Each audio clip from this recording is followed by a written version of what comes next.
Hey my Legion, how y'all doing today? I'm here today to review a newly released movie that was supposed to go to theaters through MR. It was made through Paramount MRC, and because of all the stuff happening like that, it got Netflix picked up, and Netflix is showing it now. And it's called Lovebirds. And like, man, you're a horror guy. What are you doing reviewing Lovebirds? Some called Lovebirds.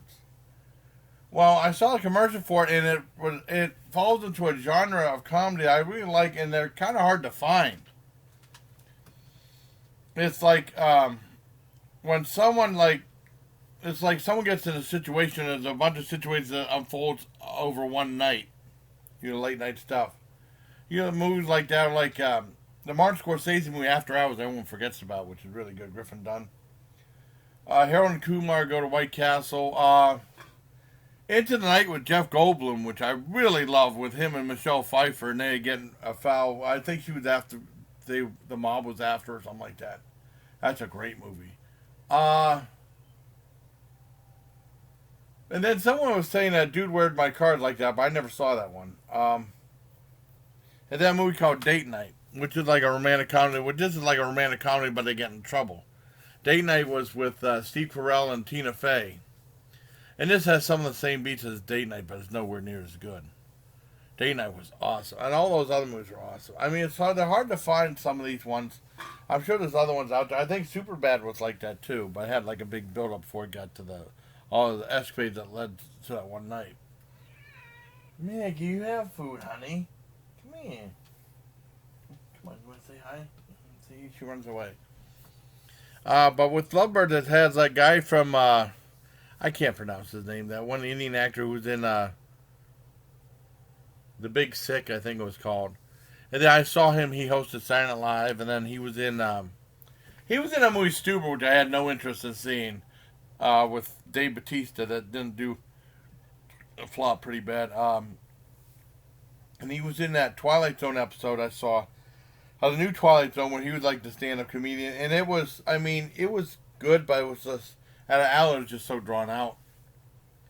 And this one, I don't know the lady. I don't know who the lady that he has romantic interest in.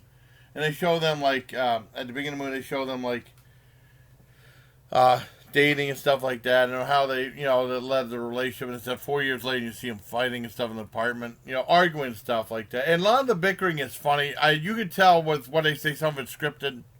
You can tell it's scripted, because people don't really talk like that. But it was still really funny. Um, then they go out and they actually hit some guy.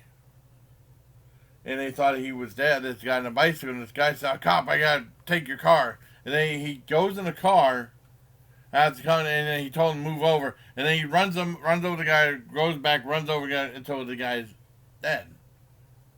And then something happened where he hears something. The guy who runs him over runs away.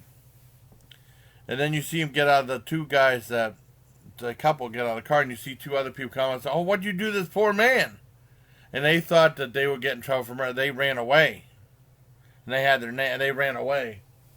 And they get in this big situation, trying to prove their innocence throughout the night. And also they run afoul of some group that's like Eyes Wide Shut type of group.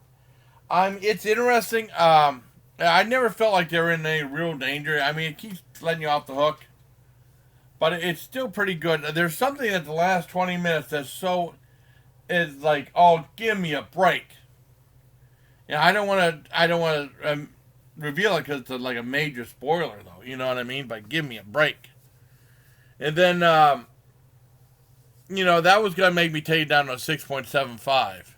But there were some really funny parts, and I did enjoy the movie, but it's nowhere near as good as like Date Night, because it's similar to Date Night. They can play second bill to Date Night, but Date Night's funny. That was Tina Fey and Steve Carell. But it was funny. It had some funny parts that I did like. It was enjoyable. It's only an hour and 27 minutes. I was going to give it like a 6.75, 6.5 or 6.75, but the very last scene, it ended up being predictable before the end credits, made me give it a 7 out of 10.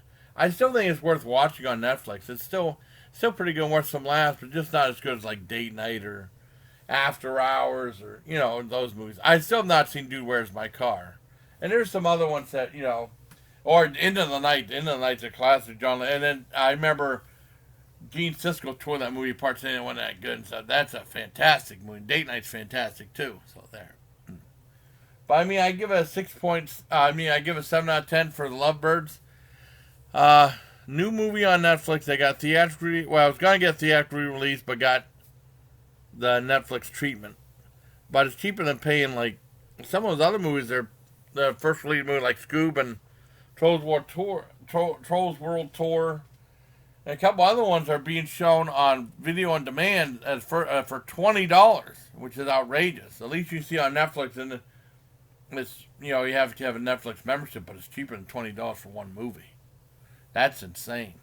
Unless you have a group of kids or something like you have your family of four or something like that, it's a lot cheaper.